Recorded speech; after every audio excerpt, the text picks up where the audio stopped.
is the 22nd of September 2025. My name is Simba Elijah Charles Kiage. You're just in time for the morning drift this morning. Thank you very much for making time. There's just a lot that we're going to talk about this morning, including conversations on how the county governments in the country are currently run. A lot has come from the Public Accounts Senate Committee that has been grilling governors in the country. Latest to appear on that committee is Governor for Nakuru County, Susan Kihika. A lot of revelations. Allegedly 400 million shillings paid to ghost workers, according to that committee, and a lot of key positions that are missing in her county government business, including revelations by the Controller Budget that from the 2023-2024 financial year, out of the 43 issues they wanted fixed in that county government, she went right ahead and fixed only 7 out of 43. The question that we're asking this morning is that even after the Public Accounts Committee in the Senate grills these governors and actually unearths a lot of misuse of public funds and also a lot of corruption in these counties, nothing much has happened from these county governments. You like to imagine that with the MCAs listening in, then they will come in and push either for fixing of these issues in the county governments or push for motions to impeach these governors. That hasn't happened, which begs us to ask the question this morning: who is looting these counties then?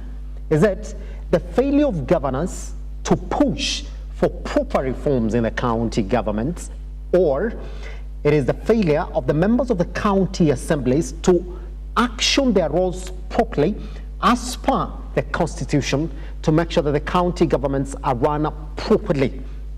That is a question I want to ask this morning. And once we get to that conversation, I'll be introducing the guests who will be joining us in the studio this morning to look into these issues. You can also get involved at Look Up TV across all your social media platforms. I myself, I am at Kiage Simba. Just before we jump into that conversation, then let's look at exactly what it is that you're waking up to this morning in terms of your dailies. And I'd like to jump into the Daily Nation this morning so that we see what big stories that you are waking up to this morning in this paper. A lot of stories indeed. And by the way, I should start by congratulating Kenya this morning.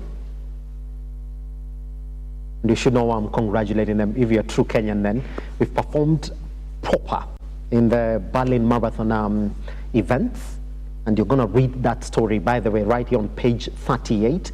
For us to rank second, just behind the United States of America as of yesterday.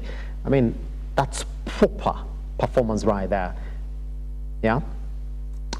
We'll be looking into some of those issues because I've seen majority of Kenyans also talk about that this morning. But just before we get there, let's then look at what is happening on the Daily Nation this morning. CS, ex-spy master, under 10 billion home owners in a distress. Okay? That's what I'm talking about. It's a scandal. In 2014, Deliverance Church clerics informed the congregation during a service in Nairobi about a potential land investment. Prospective investors bought into the project, paid at least 2.5 million shillings for 8-acre plots and built their dream houses on the land in Ruiru, Kiambu. But a decade later, they are now staring at huge losses after the court ruled their title deeds are fraudulent since the land belongs to the family of former spy chief James Kanyolo. That story has been covered on page 2 and 3 of the Daily Nation this morning. That's a lot, you know? Oof. That's a lot of money to lose. If you look at it, it's 10 billion shillings worth. Now, when the court rules on it, it means that you have no way out. And I haven't stayed there for long because it's just, 11 years down the line.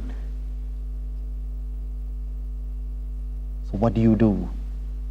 Especially this, and this is a church. investment vehicle.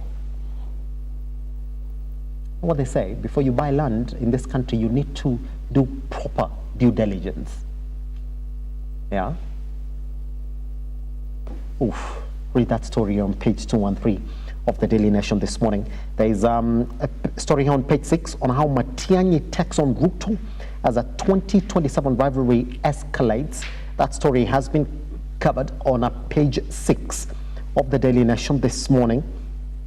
There's a story here then on how Kenya's completes historic gold sweep from 800 meters to the marathon events, and you got to read this story. And if you do not know, then you're not a patriotic Kenyan this morning, because these are some of the stories that unite the country this morning. And just a quick snapshot of where we are in this ones. Some of those athletes overswept. Those got medals in the Berlin Marathon. We do have Perez Jepchirchir. All right, that's a marathon winner right there. Then we do have Beatrice Jebet, 5,000 meters and 10,000 meters. Faith Kipyegon, 1,500 meters. We have Faith Cherotich, 3,000 meters steeplechase. We have Emmanuel Wanyonyi, 800 meters. We have Lydian Odira, 800 meters as well. I mean, if you looked at those images yesterday from the Berlin Marathon, you'll be a proud Kenyan this morning, really, when it comes to how those Kenyans have made the country proud. Yes? And if you look at where we are, Kenya is now second in the medal standings after the United States at the Global Athletics Championship that closed yesterday in Tokyo, Japan. We were second. And by the way, the only reason as to why the United States of America beat us in terms of the medals is because there are some competitions where we did not really participate.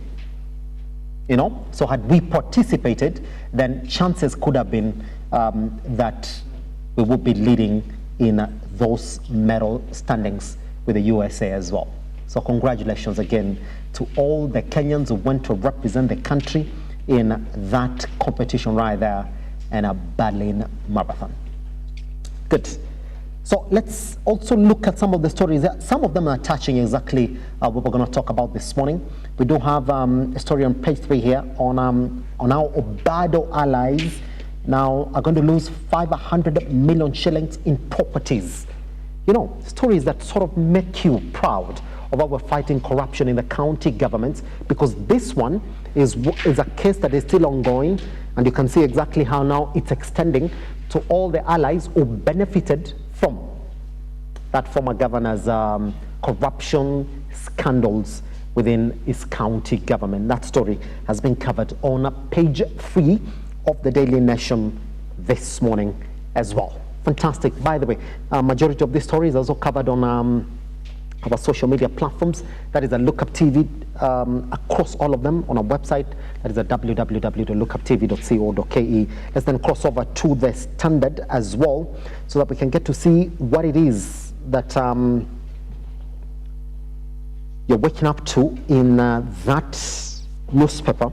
And this is the bigger story here from the Standard. Oof. Costly swindle. All right. The story on how Kenyan taxpayers. Let me just look at this proper headline here before we jump in this morning.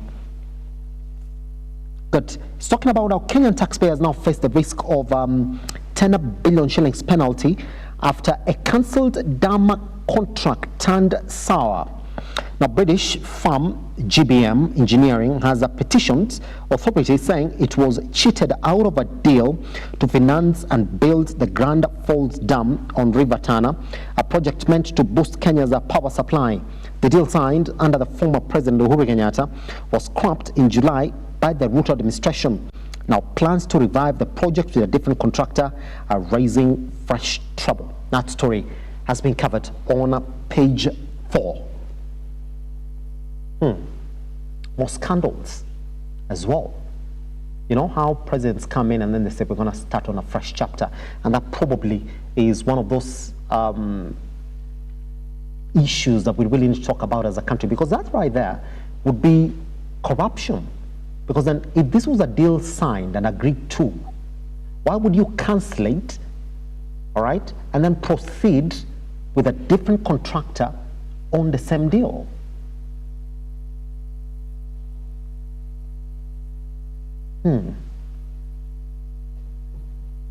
That's a 10 billion shillings project now, and if this goes on and the courts listen to it, it's more money that Kenyans stand to lose again on this particular one. Why cancel it and start on a fresh plate with a different contractor? Oof. But that story has been covered on page 4 of the Standard this morning. Now there's a story here on when citizens borrow to buy food. All right, Kenyans now borrow more than 13 billion shillings a month from a digital lenders, mostly to put food on the table. It's a stark picture of a nation struggling to survive, with families left juggling empty plates and empty wallets.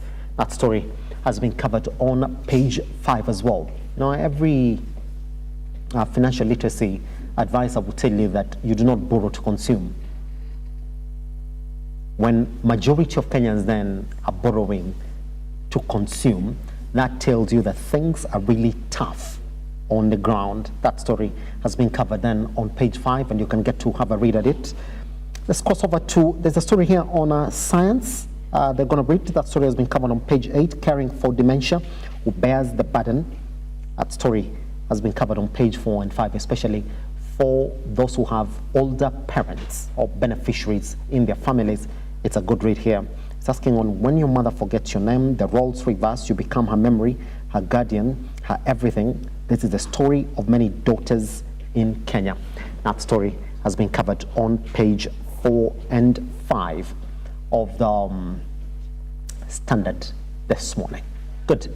On that note then, let's cross over to what Kenyans are talking about online this morning.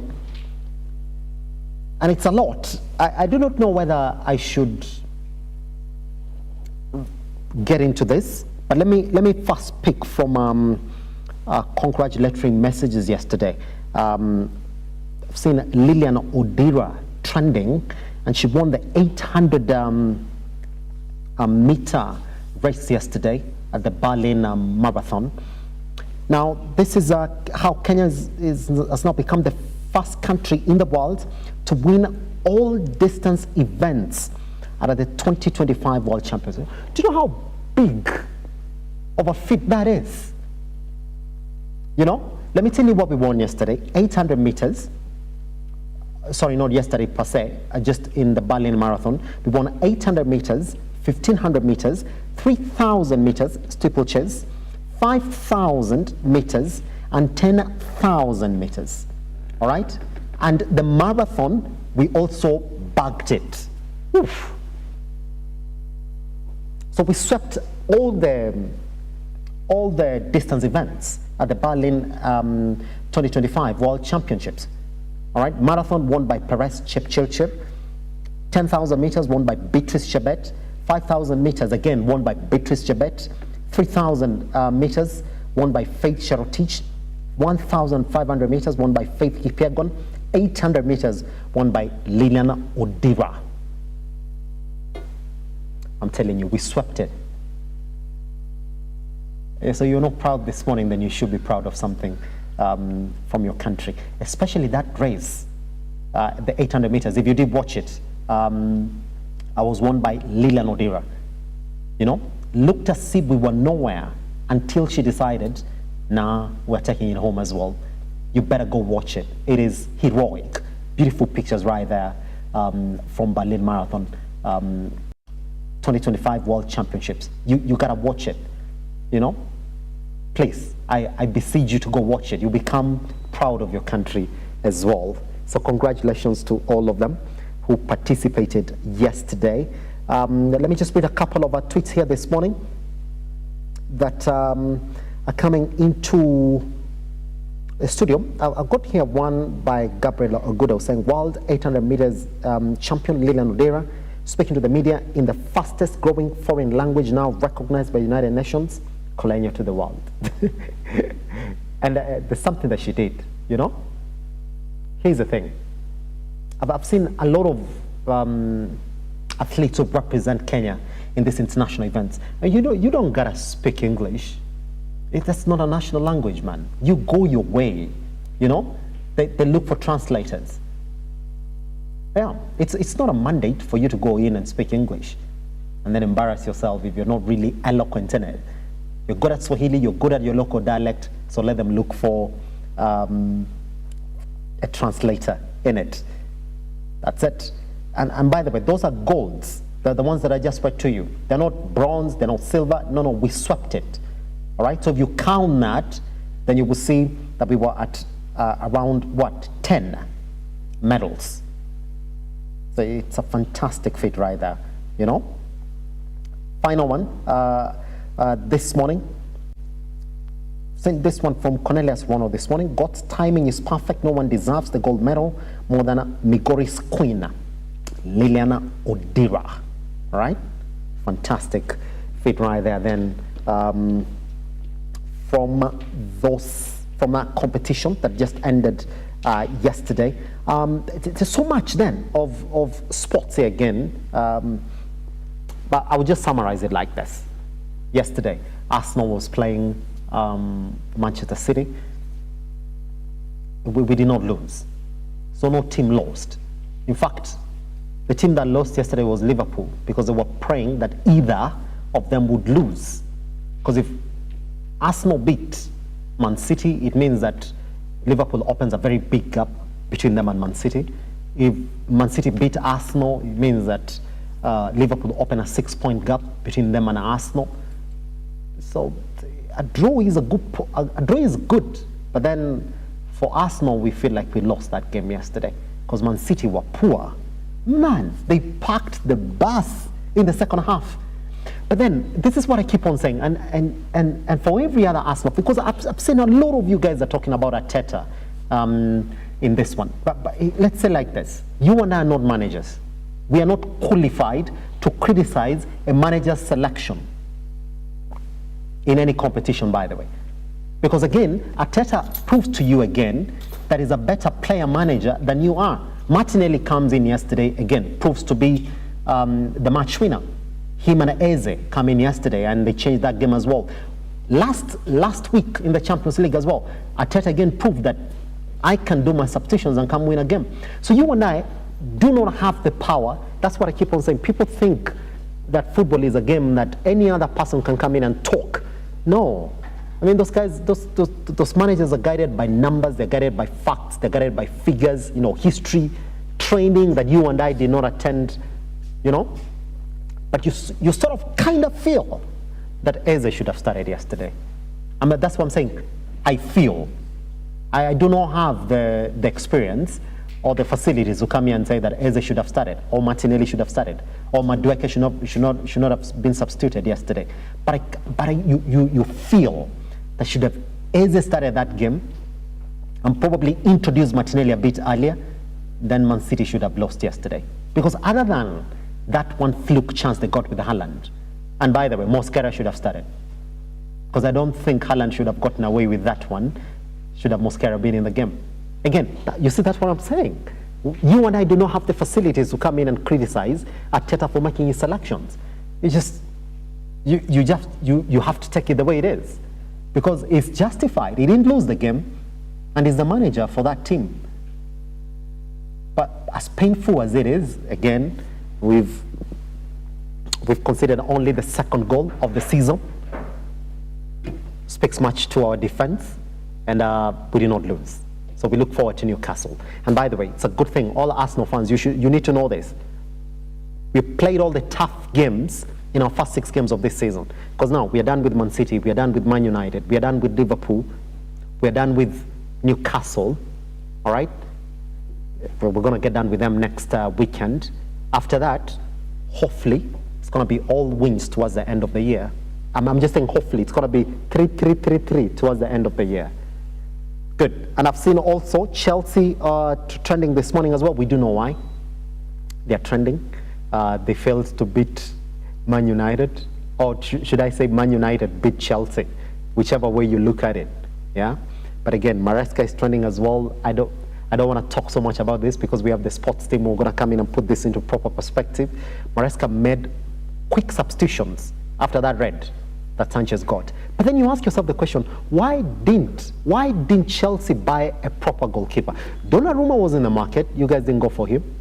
Now you're playing Sanchez. You know, who makes that kind of a challenge in the 4th minute of a game? Had it been a goal, you would have gotten back. You know, it was not in the 97th minute where had Man United scored, then they would have won that game. No, it was just the game had just started and the defense slept. So what do you do as a keeper? Do you go in and get a cut? No. You know, destabilized Maresca. Maresca came in and took out Cole Palmer. Esteva went out. You didn't have an attack. You defended the entire game. I'm sorry, Chelsea fans. I mean, that's how it goes.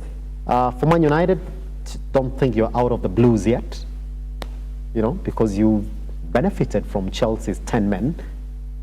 But then the question is, well, they also came back. You also got a red card. Maybe they should have come back to that game. It is what it is, man. Just like I say, happy are those who don't watch football because you don't go through this stress that we go through of this weekend. Fantastic. We take a tiny breather. Once we come back, then we jump into our conversation this morning. The conversation being the senators' revelations when they grill the governors over the running of the counties. Is it just a political game, or should we ask questions on why nothing happens to the governors who give us shockers and how they are running their counties? We'll take a tiny breather. Once we come back right here, I'll be introducing the guests who are joining us this morning for this conversation.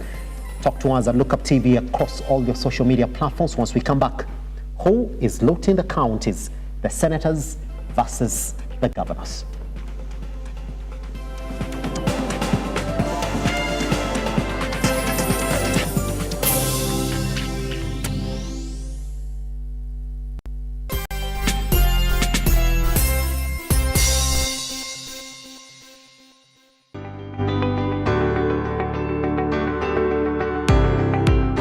Taarifa zinapochipuka na kutufikia papa hapa kwenye makao makuu ya chumba cha habari cha runinga ya Lookup, kwenye taifa, kwenye serikali, kwenye bunge, tunajitosa hadi kwenye sauti ya wenyeji ili kupata tu maoni ya wenyeji kuhusu masuala haya yanayochipuka.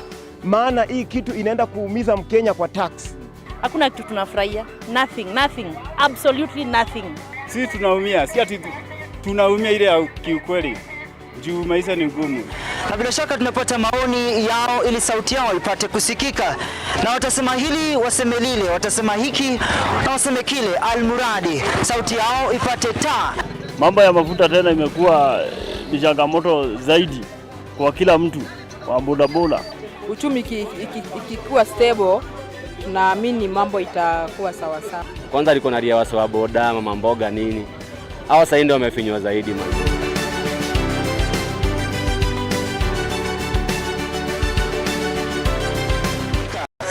Mtazamaji, ni bunge la wenyeji.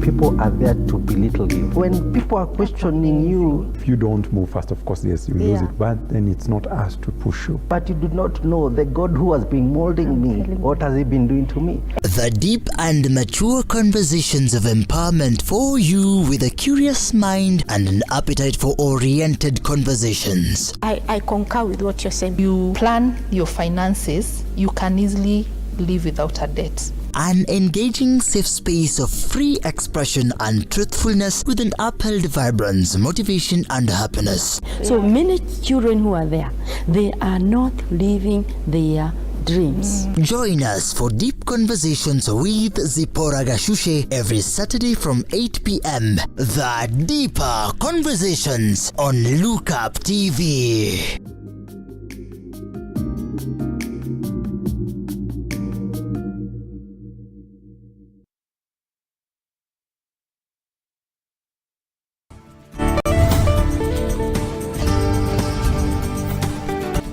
recall the doctor telling me that day, he said, Sarah, I'm sorry about what happened to you, but you see, life happens. You would have to learn to work with your hands, depend on your hands more. And today, if you're going through anything that you do not understand, just call on this name, Jesus, and he will save you. I realized I loved music when I was about 7 or 8. I used to puff my cheeks and play the 12-bar blues. Like I'd walk around the house doing like...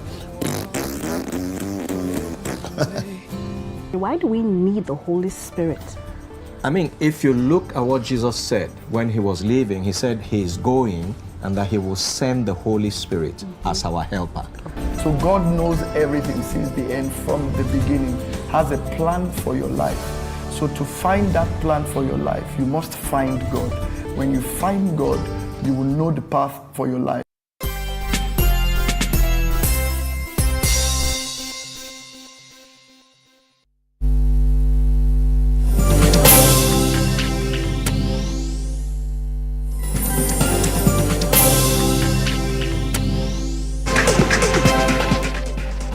Welcome back to Look Up TV. My name is Simba Elijah Charles Kiage. It's getting cold. I mean, for any other person wondering what climate change is, then this is what it is. I mean, it's in September and the sun is not out yet. Let me just look at a snapshot of where we are in terms of, we are doing 16. Even Lavington today, it's not going to be that hot today. Our highs are going to be around 24, 25. That's by September standards. For any other person who's been in this country for long, then you will know that that's quite cold. For September, we should be talking about around 28, 27. Oof. That's what it is. Anyway, let's then jump into our conversation this morning. And I've received a couple of questions this morning from our audience who've already seen our poster, and they want answers to some of these questions. It's a good thing that our guests have already joined us in the studio this morning, and they're going to attempt to answer some of these questions that I've seen this morning. But then what are we talking about this morning? We are talking about the way our county governments are being run. Now, if you do know as well, the Senate Public Accounts Committee normally sits with the governors to look at how they are running the county governments. For those who've been watching over a couple of weeks, you will see that indeed they are unearthing what is wanton misuse of county funds, and also county governments that are being run out of law. The question this morning is, who's really failing Kenyans when it comes to getting the answers right, or making sure that these counties are run in the way that they should be? The latest to appear on that Senate Public Accounts Committee was Nakuru Governor Susan Kihika. Some of the allegations, and not even some of the allegations, by the way, that were made, let me just paint for you that picture. The Senate indicated this, that the Controller of Budget asked Nakuru County government to sort out 43 issues that were earmarked in their expenditure from the 2023-2024 financial year. Now, they later realized that only 7 out of the 45 issues were handled when she appeared in front of the Senate Public Accounts Committee. Only 7. What percentage is that? And if you look at some of these issues, they are issues that touch on law, just how these county governments are run. Let me point for you what some of these are. They found that she didn't have a county public service board. She didn't have an audit committee. She didn't have the chief officer for finance. She didn't have qualified head of accounting services. And by doing so, they came to realize that probably 400 million shillings have been spent on paying ghost workers within Nakuru County.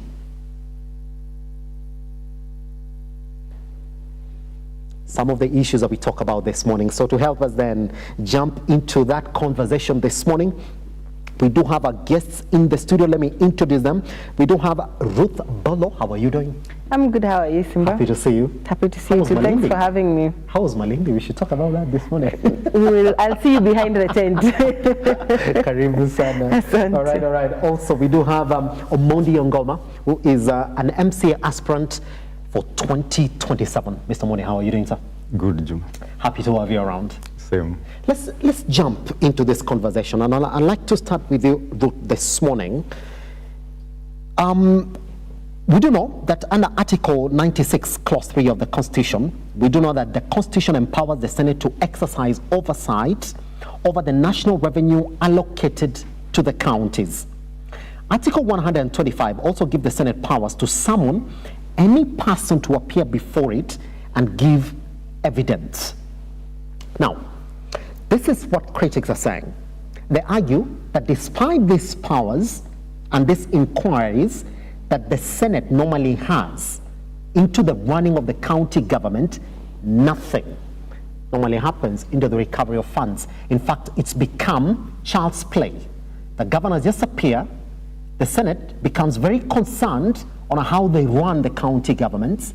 Some of them reappear, and the Senate normally finds that nothing has been done absolutely.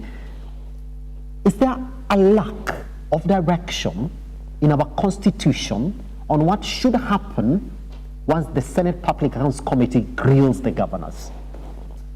Absolutely. I think there is a gap, just like in almost all the clauses of our Constitution, when it comes to implementation.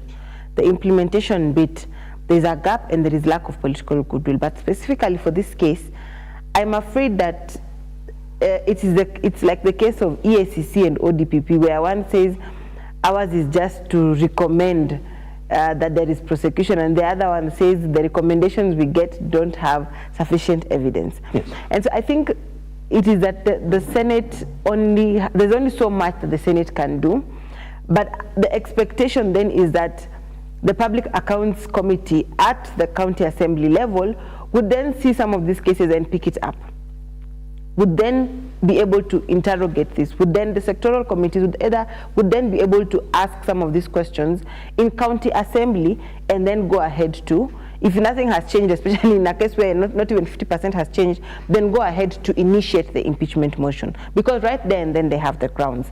But most of the time we see impeachment motions only come in whenever there is a political motive, or when it's time to read the budget, because then they know what they're getting in return. Yes. So I think if there is a way that once the Senate has given these recommendations, then they are able to also give what their proposed or suggested moratoriums or punishments would be, and then EACC picks it up and actually comes back and reports and says, we actually went ahead, did our investigations, we have worked with ODPP, these have been our recommendations as per the suggestions you gave, this is possible, this can be done, this cannot be done. I think that way then the governors will be shaken a little bit, because I think right now they know that I will be embarrassed publicly, after 2-3 weeks people will have forgotten. Yes. Yeah.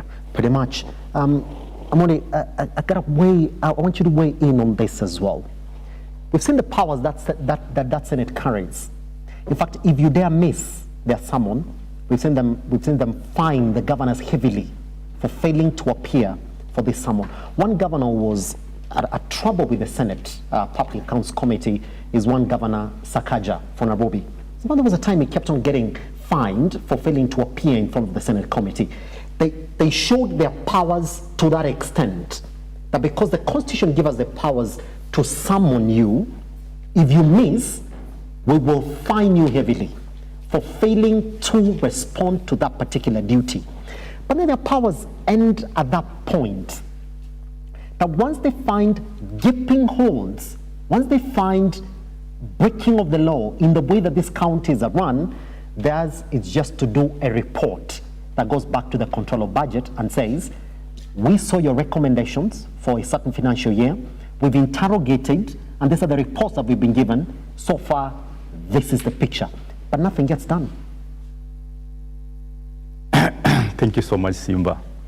Before I answer that, I would like to start by joining in your earlier conversation where you mentioned about the events of the weekend about the sports. I also want to congratulate Kenyans who have performed so well. That's it. And I think I must say this, Simba. You see, corruption is a hydra-headed monster in Kenya. And most of the time you find everybody talking, you know, coming up with very harsh statements against corruption in public. But what happens behind the curtains by the same people who talk harshly about the same corruption, what they do is different. So when you talk about the Senate and the governors and the public funds, I think it is just some kind of game that people play. I would compare it what we discussed here earlier about what we saw with the DIG and the case of Ojwang. Yes. You see people come out in public and talk, you know, we are going to do this must happen, this must happen, but then what happens behind the scenes? So it is true that the Senate mandate is limited to a given level. Like the Constitution does not give them much to do beyond what they can do right now. But then, if you also look at the prosecution process in Kenya, it is tedious. You know, we have we have the Auditor General going to audit the books, giving the report to the Senate. Yes. Then the Senate giving it maybe to the EACC, then to the DCI, then this thing is reported to the ODP, then it goes to the courts, you know, and then you see the courts will also come out and say we are limited in resources, you know. So it is kind of a rigmarole, you know. So it is a process that takes so long. By the time a case is completed, because of that long process, you know, a governor might have finished their term. Like a case that should be solved within a period of months takes years.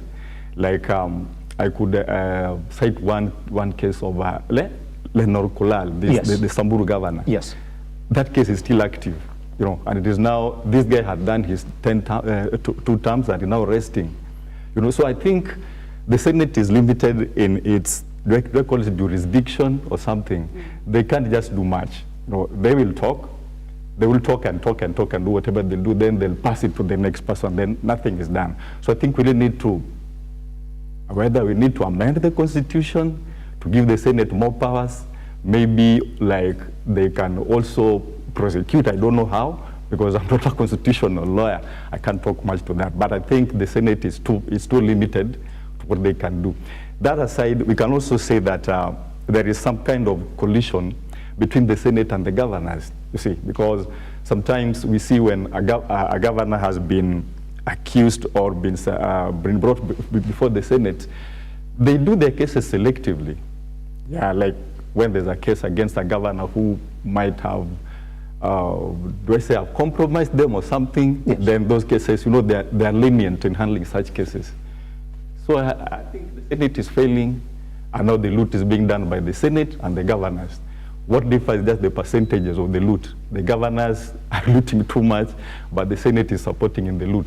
Yes. Yeah. But just yes. Allow me a second. He's reminded me when the president made a comment about Senate receiving money whenever there are impeachment motions. We saw them throw tantrums, you know, just to show that they are a little bit annoyed, but we didn't really see them bite. So I think that leads me to then assume, just like most Kenyans, that what the president was saying is true. Yes. And so if that is the case, then we are not going to see any progress, and we're not actually going to see some of these cases closed. Yes. Yeah. Well, just before I come to you again, because I wanted to also put Omondi on the spot on this one as well. You're running for member of county assembly come 2027. By the way, I'm waiting for your campaign to begin. I would like to see which party you're running under. But if you look at even the members of the county assemblies now, some of these governors, when they appear before the Senate, and then you realize that there are allegations, actually not even allegations, they are revelations, I should use the correct term this morning, the revelations that these governors, number one, are breaking the law, number two, misusing these funds, or running their offices the way they shouldn't. Modi, you like to think that the best thing for the MCS to do after the governors appear before the Senate is then to come up with these impeachment motions against these governors on why they are misusing these funds and running the county governments out of law.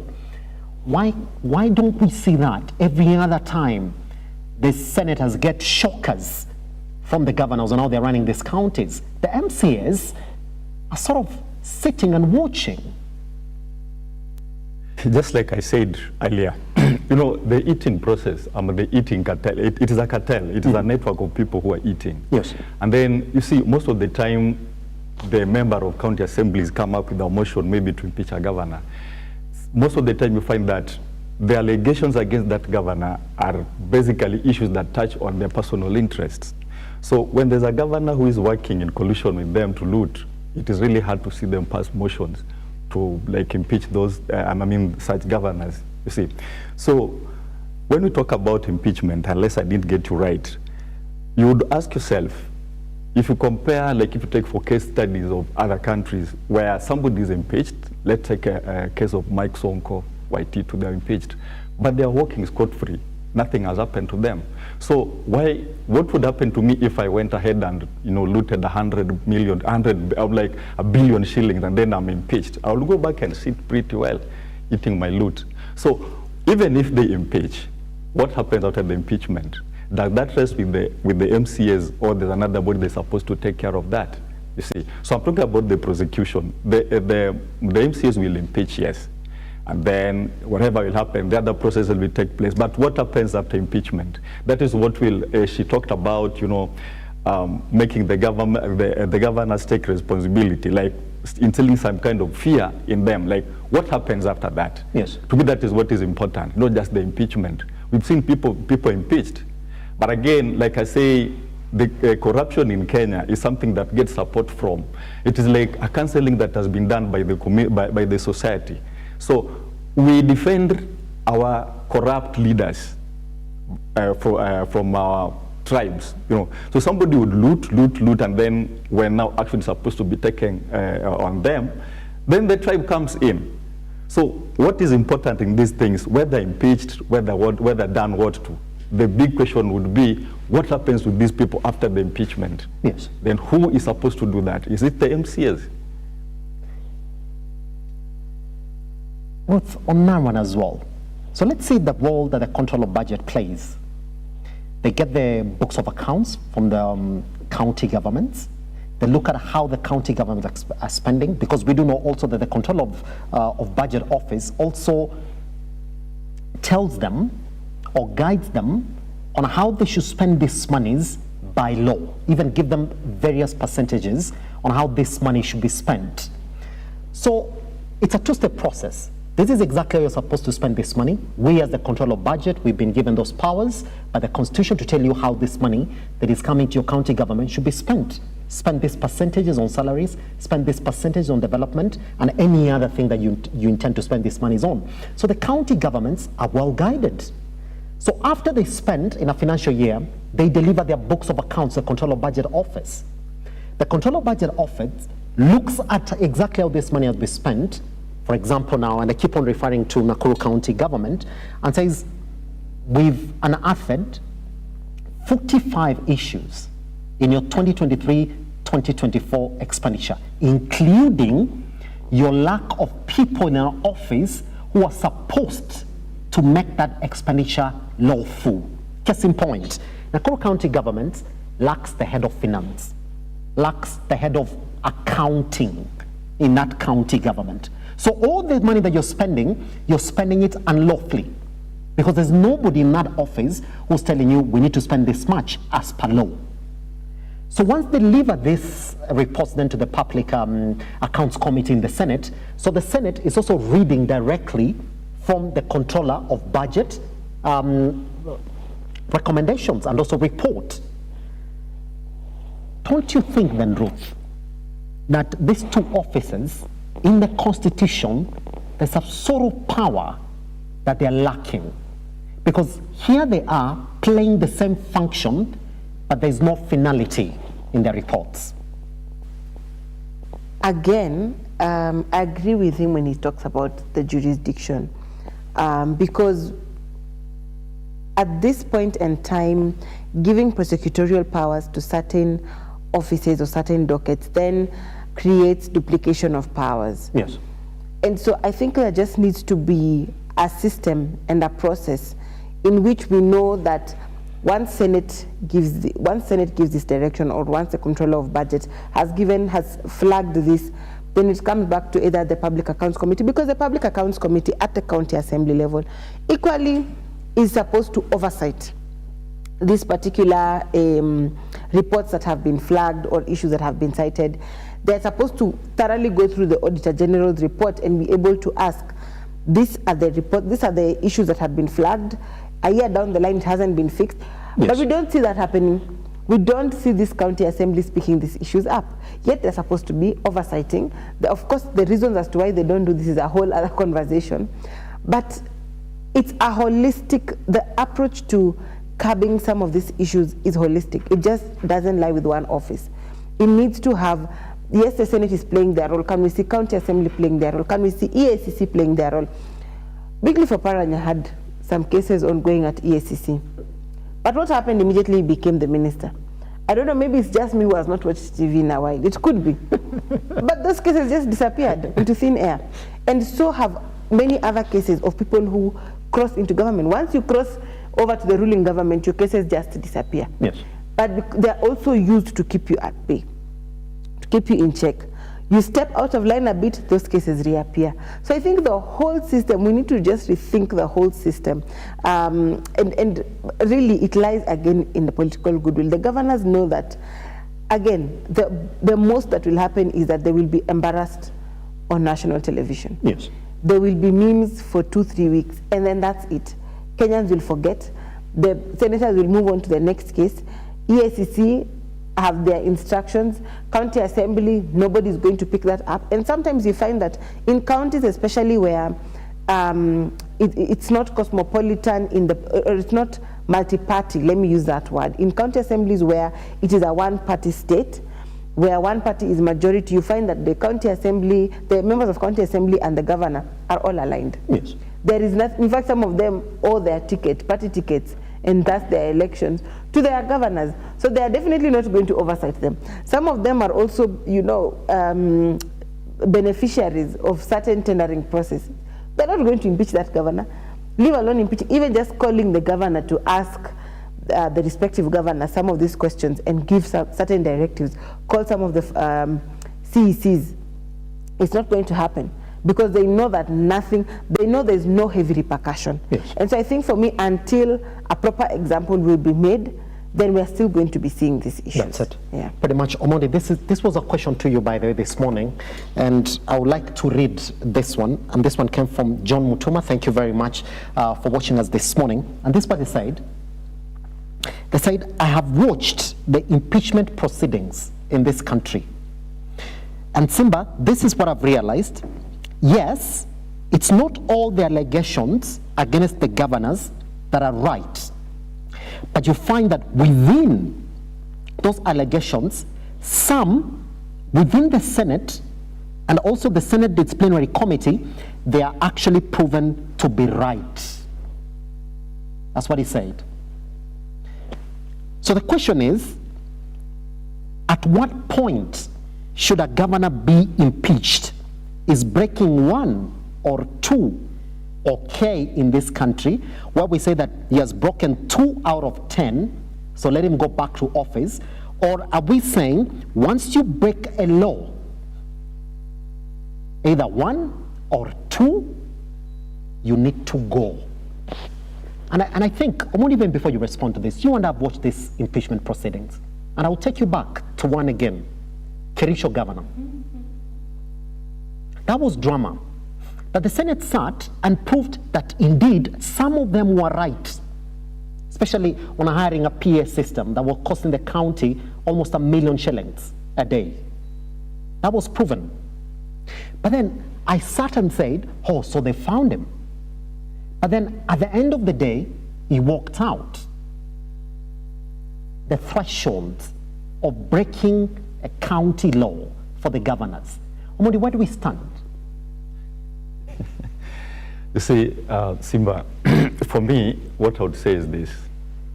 when you are given a responsibility to take charge of a public institution that serves innocent Kenyans, it doesn't really require you to behave, to break 10 laws or to break half or something. Yes. Once you go against the dictates of the mandate of that office, you are supposed to go. I'll give you an example. And this is something I always use everywhere when we talk about growth and development of countries. I like referring to Singapore and Hong Kong. Yes. Singapore established their anti-corruption body in 1952. It has never been dismantled. And the laws that manage that body are very strict. You break one, you go. And you don't just go back and rest at home. You go back and you are punished.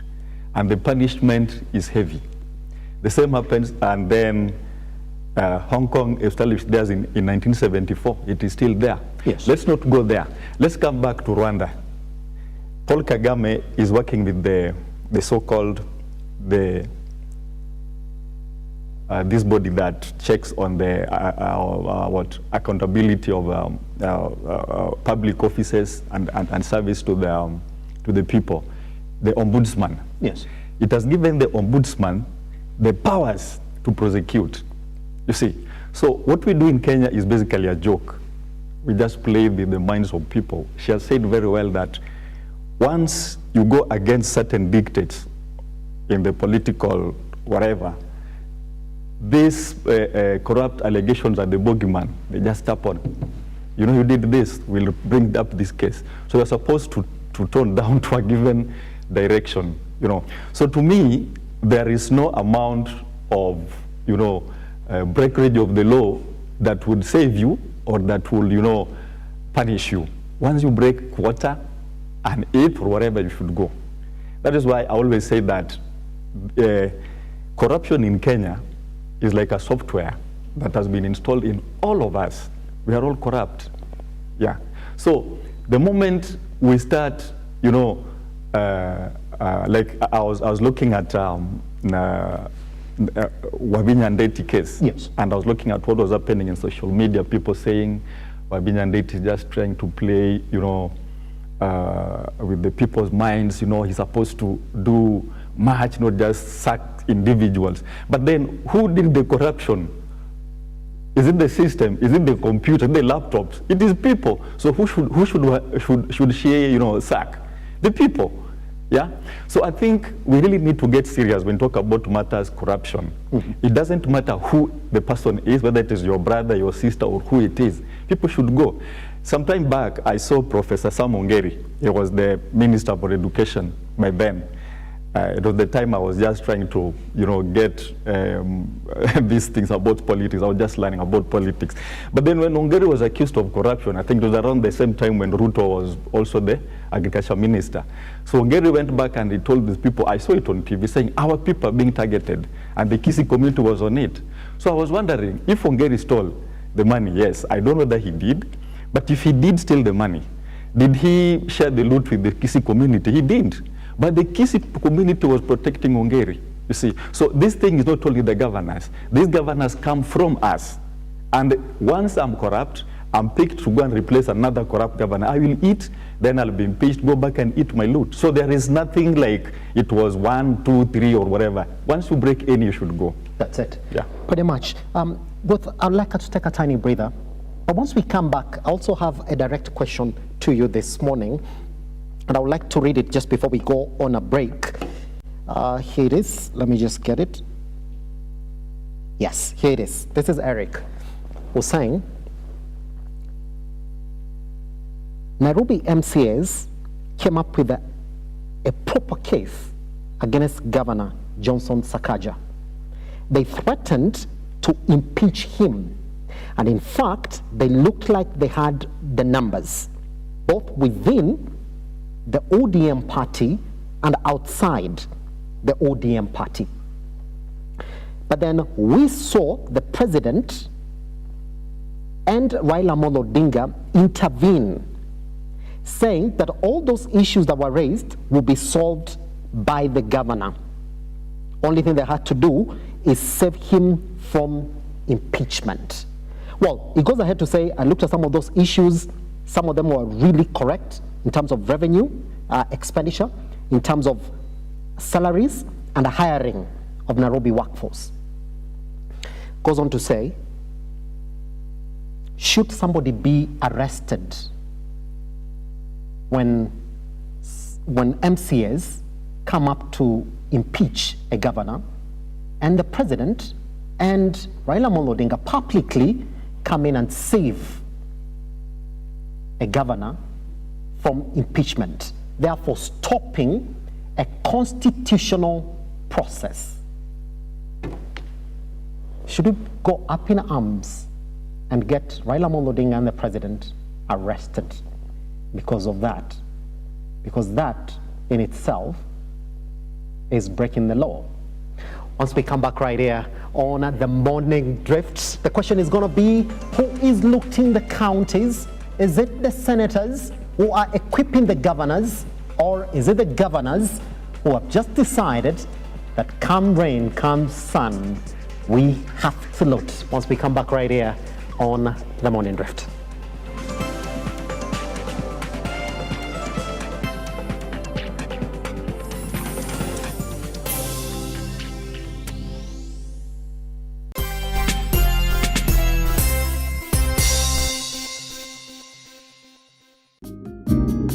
People are there to belittle you. When people are questioning you, if you don't move fast, of course, yes, you lose it, but then it's not us to push you. But you do not know the God who has been molding me. What has he been doing to me? The deep and mature conversations of empowerment for you with a curious mind and an appetite for oriented conversations. I concur with what you're saying. You plan your finances, you can easily live without a debt. An engaging safe space of free expression and truthfulness with an upheld vibrance, motivation and happiness. So many children who are there, they are not living their dreams. Join us for deep conversations with Zipporah Gashushe every Saturday from 8 p.m. The Deeper Conversations on Lookup TV.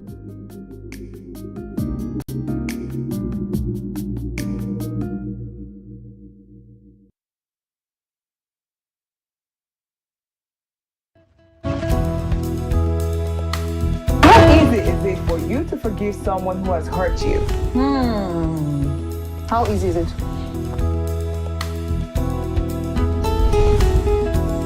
What are some tips, a person can apply to improve their public speaking skills? We all have personality lazy somewhere around us. In my mind, whenever I'm invited for a public speaking event, I don't like to put a lot of, accessories or too many colors. What are the major things to look out when choosing a school for a child? Another cheesy conversation starter is, men do this a lot. Men look familiar. Have we met before? No. We met in Nobody is buying that line again. No, we don't. We don't buy it anymore.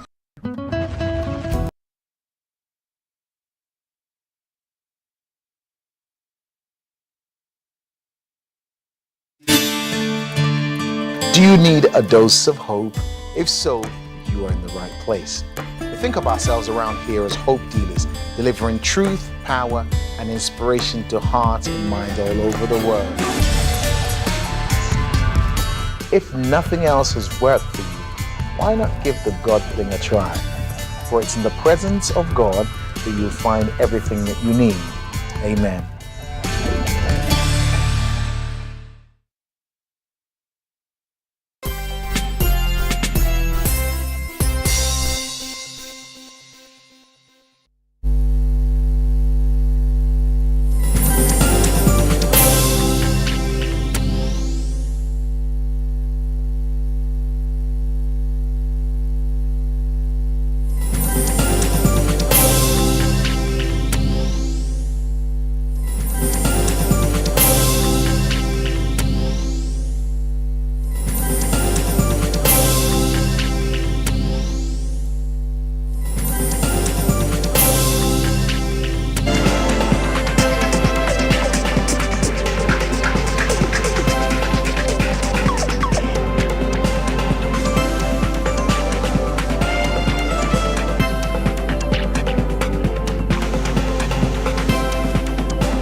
Welcome back. This is Look Up TV. You are watching The Morning Drift. Let's then jump into our conversation this morning. And in case you're just joining us, we are talking about the looting in the county governments and who is to blame for this. So, Ruth, before we went on break, we're talking about the Nairobi case where MCAs decided to put a proper case against the governor, and we saw exactly what happened where the president and Raila Amolo Odinga, the party leader for ODM, came in and said, well, he's promised he's going to do it. Was that right there an abuse to the Constitution? And somebody said, should we push for arrests? The last I checked, Raila Odinga does not hold any office. So he is being arrested as who? It's just as Ruth Bolo going to beg the MCAs and saying, please don't arrest him. We have spoken to him. He has considered. So the MCAs have a choice on as to whether or not they will listen to me. And yes, I do understand when you talk about the political parties. What does the Constitution say? That the mandate of the MCAs? Yes, and that is why I say the MCAs have a choice. Nobody held a gun to their head. They have a choice as to whether they are the ones who know why they were elected. Wasn't that akin to a gun to their head? I'm the party leader, and so if you don't do this, this might be the consequence.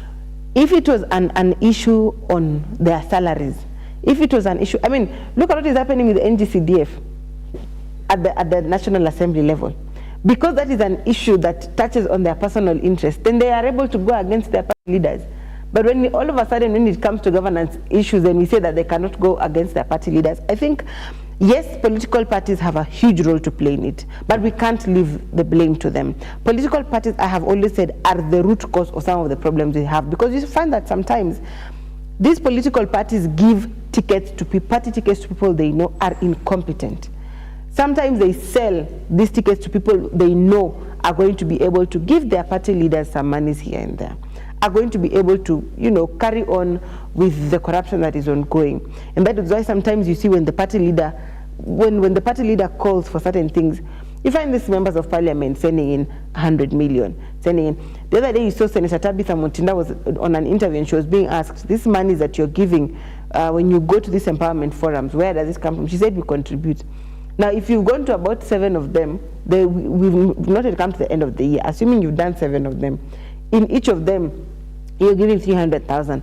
I mean, vis-a-vis, you know, their salaries and the expenses that they have, the math just doesn't add up. And so, political parties, yes, have a root cause, but I don't think the issue should go to the political parties. I don't think the party leaders should be arrested. I think it goes back to the MCAs.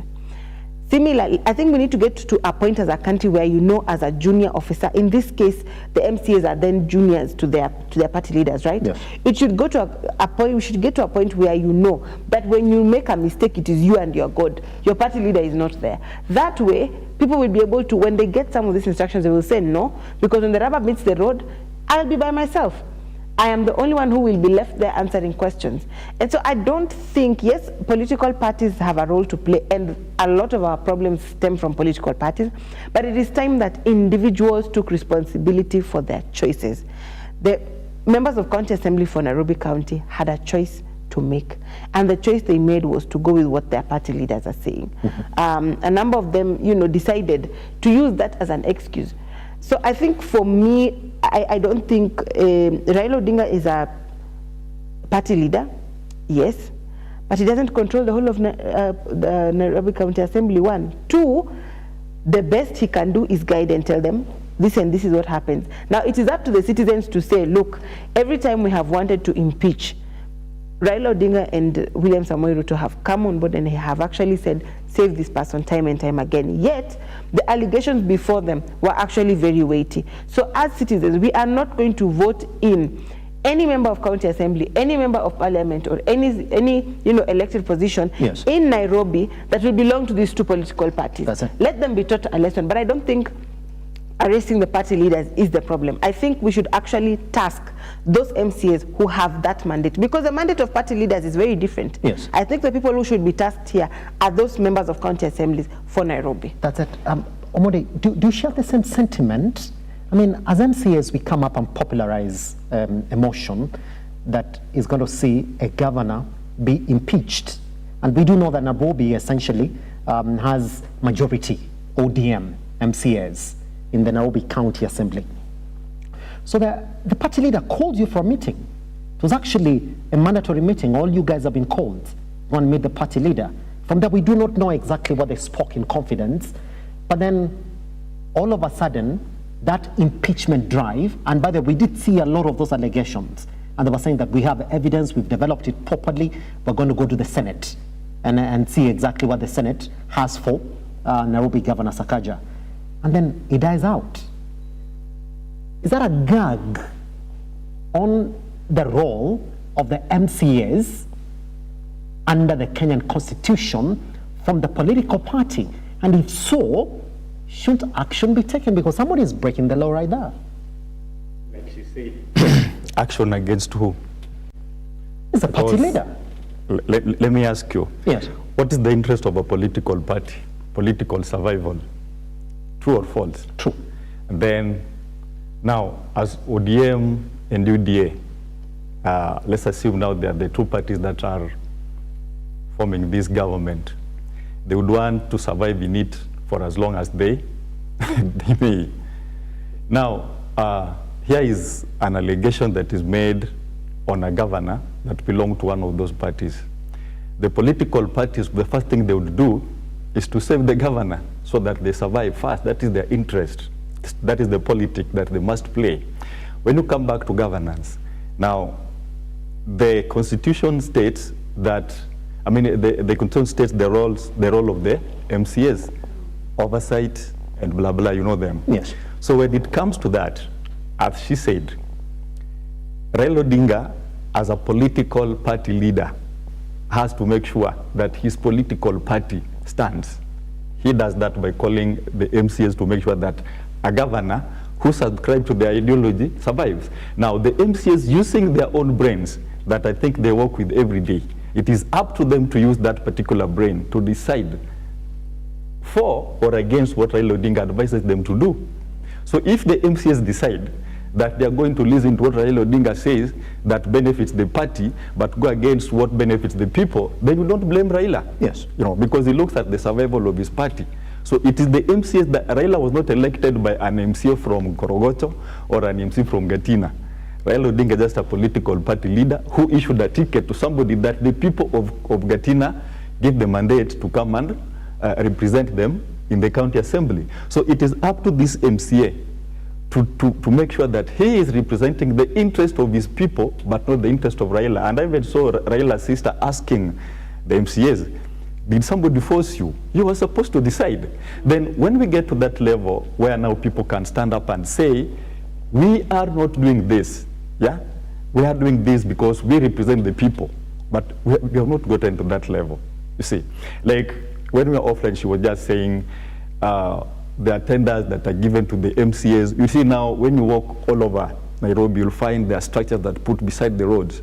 And you said, oh, this one belongs to MCA, this and this. These people are not representing the people. So you cannot accuse the party leaders. If you want to arrest people, then arrest the MCAs.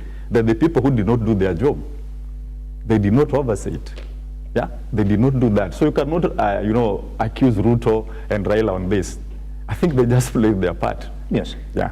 Pretty much. Let's move on to the next one, which again gave us a public uproar. Well, the president is also weighing on the corruption in the county government's growth. And so, just last month, Ruto now directed all the county governments, when they were at the Kisumu summit, to adopt the Integrated Financial Management Information System, electronic procurement, to reduce tender manipulation, and also to account for the way that the counties are spending these monies within their procurement systems.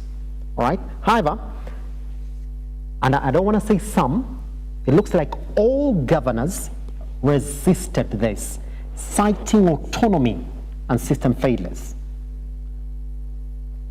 Now, if you look at majority of the probes that we're seeing from the Senate, they found that all the tenders from all the county governments, for all the governors who've actually faced them, all the tenders were inflated.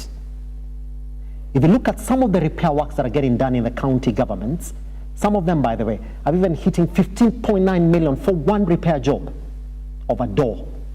I don't want to mention the county this morning. 15.9 million. Some of them, if you did say, to remove a door that was installed wrongly, cost 100,000 shillings. And these are the reports that the Senate was getting met with. When the governors refuse a directive from the national county government and they say, these are devolved units, you do your work, give us the monies, we will know how to use these monies, but do not direct us on how to use this money. What should be the next course of action when they refuse to use the electronic procurement system? Ruth? I think we all know why the governors don't want this system to be used. They're able, like you said, to manipulate some of these tenders. They're able to inflate some of these tenders. And I know there has been the question on, we've seen other systems introduced, but like all systems, they need some time they need to be integrated slowly. And this is also going to be able to help us track down. These are the tenders that were being done initially. These are the costs. Yes. These are the tenders being done now. These are the costs. In terms of how far, because we've seen a lot of times where certain projects are allocated funds even 3, 4, 5 times. I'll give an example in my county. We have a lake, Simbinyaima Lake. And the previous government had cited that it had been fenced. But when you go and look at it with your plain eyes like this, there is not even a pole, leave alone the fence, even the pole is not there. So what happens is that it was actually reallocated again, and it is only, I think, 13 years later that now it was actually fenced. Yes. It is only in this current county government that it was actually fenced. And so I think we are able to see those things now. Again, I come back to Senate, I come back to National Treasury, and I come back to County Assembly. County Assembly passes the laws at the county level. National Treasury is able to give some of these directions. So in Senate is able to make laws that touch on the running of the counties. I think this is the time that senators can show us that they can bite with their teeth. This is the time that they can show us that it's not just the political drama that they show us. It's at this point in time that they actually need to bite and go ahead and, legislate, because they have the mandate to draft and to pass bills that pass laws that then affect county government. So what should happen?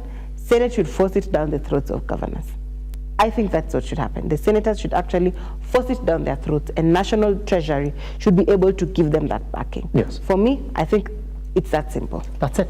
Omodi, do you share the same sentiments that if you're not going to adopt that system, then you're not receiving money from the national government? I think I agree partially, but again, no, because you see, misappropriation of funds is not done by the entire county. And the distribution of funds to a county is a constitutional right of every member of that county, every Kenyan citizen of every county. So when somebody misappropriates funds, maybe Omondi misappropriates funds, and then an innocent woman goes to the hospital and is not able to get drugs because Omondi misappropriated funds, it's unfair to that woman. So when we say that if a county misappropriate funds and then they should not get any more of that, I think it is unfair to them. I don't know whether we are together up to that point. Yes. Now, having said that, I would also want to speak a little about what she said about legislation, the Senate making legislations that will, tame the actions of the governor on matters corruption. Yes. You see, as it is right now, like I said, I'm not a constitutional lawyer, but the bit I understand is that the Senate just has a limit they can go to. They can, they oversight the counties. There are laws that help them, allocate the funds, and approve. So once the senators have done that, the managerial role now rests with the executives of the county. That's it. And the MCAs. Is it? Now, because the money will be taken there, there is, the county now will plan how it's going to use the money, but with the guidelines of the law. That's it. So when they get to the point of now where you are mentioning people repairing doors at 100,000 shillings, it is not work of the senator. So now that is where it limits the Senate, you see. So even if they come up with the laws, you would still want the DCI, the ODPP, the judiciary, and the ombudsman, if at all it works in Kenya, which it doesn't, you see. So the Senate, to me, is trying, because since devolution, I've never heard of a case where a senator, if it is that, then I've not heard of one, where a senator has colluded, is working together with the governor to loot funds in a county. I don't know. I've never heard of that, because most of the time I see Senator this with Governor this are at loggerheads. You saw Sonko and Zakaja. And then in Siaya, my county, you see Orengo and that guy, I don't know his name. So it is really not the responsibility. I think it is not the laws. It is the implementation of the little laws that we have. Yes. That is one thing. Yes. You see. Because when you look at how the ESCC and the DCI work, you know, at some point they disagree with each other in mandate. Like the ESCC would say, this is our role. And then the DCI would also say, it is ours, you know, because it is really not clear what role the DCI should play and what role the ESCC should play. But if you look at the ESCC, it has a bit of powers, because the ESCC can freeze the accounts of people who have looted the funds. The DCI cannot, you see. The ESCC can recover the looted whatever. If there's property that was looted, yes, they can recover that. The DCI cannot. Yes. Yeah. So I think the person that is sleeping on the job so much here is the ESCC. And just as I summarize, I told you an example of Singapore where the anti-corruption body was created in 1952, and it has never been dismantled. Kenyans, the one in Kenya was created in 1997, and there have been changes, and the leadership has changed as many times that it can be, but with near zero results. I was looking yesterday at the statistics of the 700 cases that have been forwarded to the ODPP. 250 have been prosecuted, and 140, I think so, have been, there have been 140 arrests. Yes. With about 50 acquittals. But these 250 are very minor cases. You see, they are just cases where they are targeting just, you know, these clerks, county clerks, they're talking about misappropriations at the, you know, procurement in the counties, but the big people have not been arrested, you see. So it is mainly, to me, I would cut the Senate a piece of the cake, because they are trying. Yes. Just that they are getting frustrated by these other bodies, you see. So that would be my take on that. Pretty much. Yeah. Ladies and gentlemen, let me take you to the next part of our conversation. One governor has been on the spot, and this happened 2 weekends ago. Wavinya Ndeti comes out and reads out 16 names of county officials and says, you guys are going home. Because I've been given reports from within the county on how you guys are manipulating records, looting funds, and running this county outside our county laws. It didn't stop there, by the way. One governor who's been on the spot as well, Susan Kihika. Hers was a bit different, Ruth. Goes to a public rally, finds out that there is records that are not appearing the way that they should when she was making a public address. So she goes back, starts out calling out the names of the officials who didn't do that report justice in front of the public. With the county, with the governors, with the Senate, exposing some of the wrongdoings in the county government. Some governors have gone to that Senate committee and they're like, Chair, you should be having these documents. Chair, this expenditure should have been included in this report.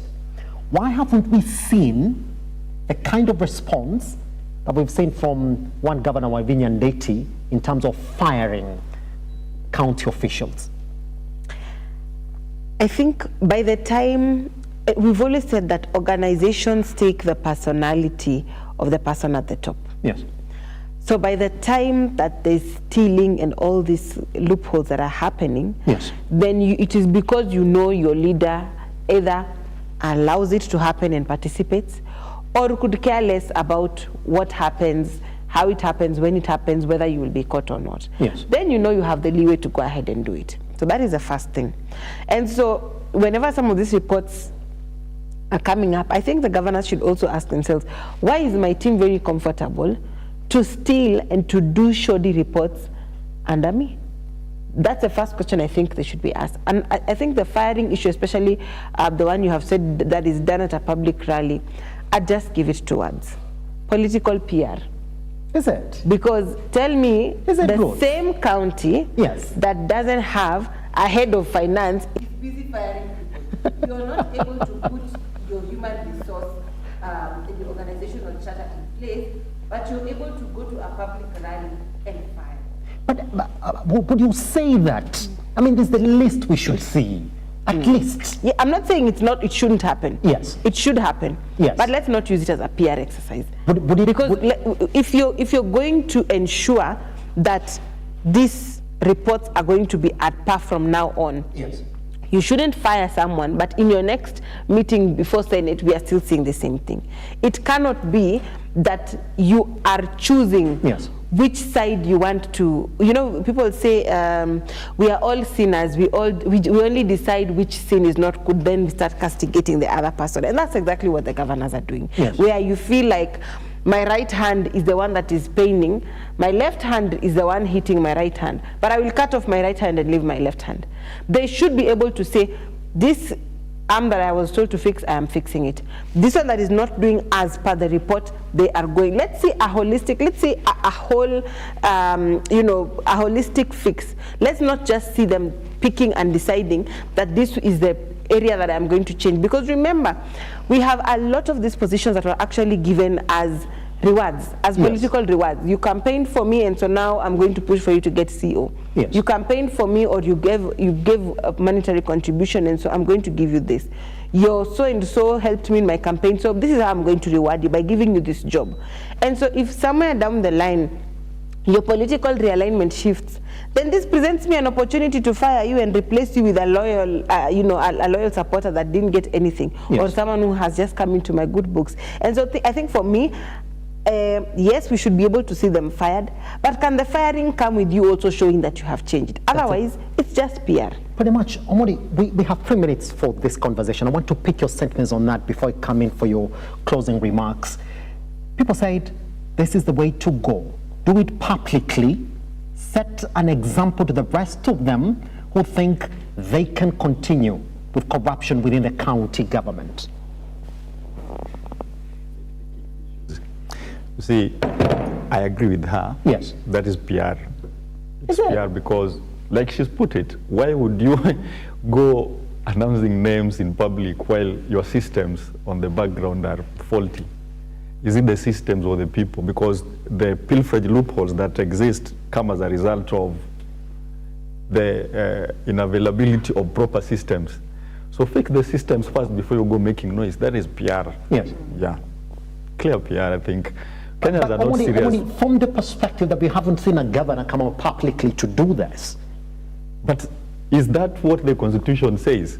That they couldn't say when somebody is corrupt in your office, you go and announce them in public. That's not what the Constitution says. But they have the power to do that if they choose. To announce in public? Yes. No. You know, the thing is this. The same governor, would she be happy if the president went in public and said, Susan Kika, you are corrupt? Would she do that? You see, let's not have a country where we clap for things that are inconsequential. You know, we have been tuned to enjoy what I can call is it the feel-good effect, where we celebrate politicians based on how they touch our emotions, yes, and say so-and-so is doing a good job, but they're not really doing those jobs that we are talking about, you see. So I don't think Kihika really need to do a lot of things. And the same Kihika, you see, even initially when she was the senator, there was so many someone at the Senate that she didn't obey. But the people of Nakuru still went ahead and elected her. You know, she was someone that I don't know to do what, she didn't show up, I don't know when, I don't know she didn't show up. And then she kept doing all these things until people went ahead and elected her. That is why I started by saying corruption is us, and corruption is our other name. Yes. So when, even today, if we impeach Sakaja and we elected her and she goes there, she'll do what Sakaja is doing. I'm not saying you, but figuratively. You will do what Sakaja is doing, because that is the system. That is what we are. So I think my take would be, we need a subject in school talk about corruption and tribalism. That is what will happen. And until those of us who are working right now, going to work, and my age and the Gen Zs, until we start working with the supporting stakes, corruption will still be there. Until we instill it in the kids in school, yes, yes, and parents at home start talking against corruption. Let me ask you very fast. If today, Ruth and I were members of parliament, I am corrupt, I steal so badly, and Ruth doesn't steal, then after 10 years, we are retired. Now, Ruth doesn't have much. She's struggling financially, and I'm doing well. You know what the society will say? Huyu alikuwa mjenga, sasa alikuwa amelalia masikio. They will support. So what would Ruth do? She will still so that it doesn't get such kind of statements. So we cannot keep blaming these governors while the root cause is with us. That's it. Yeah. Pretty much as we close then, we'll take 45 seconds on this.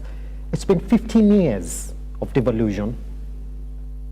Do you believe that the counties have realized what they should have realized almost 20 years on? Or did we just create new avenues for corruption? 45 seconds. I think dualities can exist, and that is the case. We've seen some counties who have elected people who know what they're doing, yes, and we've seen those counties thrive. Yes. We've seen other counties who've elected people who have got no idea what they're doing, and we've seen the results. Yes. I'll give an example of Simbo Arati. I know you said for 5 seconds, but Simbo Arati, when he just came in, he actually went ahead and did a head count. He said the county is saying they have 500 cars and 500 drivers. Kila mtu na gari yake Gusii Stadium. One by one, reading names by names, just to, be able to cut down on the ghost workers. He finished with that, went office by office. And while this can be seen as, trying to get rid of those who were there, who were put there by his predecessor, I think it just goes to show that where there is political goodwill, it's possible. So I think for me, dualities can exist. Let's not take away devolution because of individuals who do not know, or who have elected people, yes, who don't know what they're doing in office. Pretty much. Omodi, 45 seconds. Have we realized anything almost 20 years down the line in devolution? We have realized something, just that not to our expectation. Yes. Yeah.